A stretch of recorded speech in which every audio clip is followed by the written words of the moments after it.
Hi అండి. సింపుల్‌గా అయిపోయే రైస్ ఏంటంటే వామ్ రైసు. మనం చిన్నపిల్లలు బ్రేక్‌ఫాస్ట్ కానీ, లేకపోతే బయటికెళ్ళొచ్చిన వెంటనే కూరగాయలు లేనప్పుడు గానీ, వెంటనే చేసుకునే ఐటెమ్ ఈ వామ్ రైసు. మనం దీన్ని ఎలా ప్రిపేర్ చేసుకోవాలో చూసేద్దాం. చూసారా? ముందుగా ఎల్లుల్లిపాయలు, జీలకర్ర, ఎండుమిర్చి, కరివేపాకు, వాము.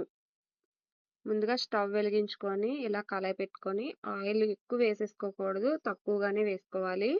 ఎందుకంటే ఆయిలీగా ఉంటది కాబట్టి రైస్ అంతా, అంత తినడానికి ఇష్టపడం కాబట్టి, ముందుగా వెల్లుల్లిపాయలు వేగించుకోవాలి. కొంచెం లైట్‌గా వేగించుకుంటే సరిపోతుంది. ఎక్కువ వేగించుకుంటే బాగా వేగించేసుకున్నామనుకోండి చేదు వాసనొస్తుంది. ఈ విధంగా వేగించుకున్న తర్వాత ఎండుమిర్చి వేసేసుకొని, అలాగే జీలకర్ర కూడా వేగించేసుకోవాలి. వామ్ అనేది లాస్ట్‌లో మాత్రమే వేయాలి. ముందుగా వేసుకున్నామంటే బాగా వేగిపోవడం వల్ల మాడి వాసన గానీ, లేతే చేదు వాసన గానీ వస్తూ ఉంటుంది. అలాగే కరివేపాకు వేసుకొని బాగా కలిపేసుకోవాలి.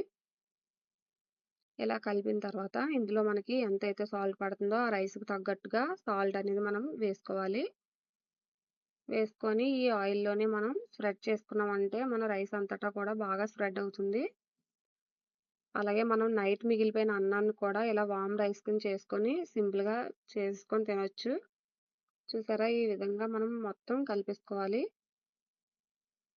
వామ్ రైస్ అంటే చా పిల్లలకైనా చాలా మంచిది. హెల్త్‌కి కూడా చాలా మంచిది.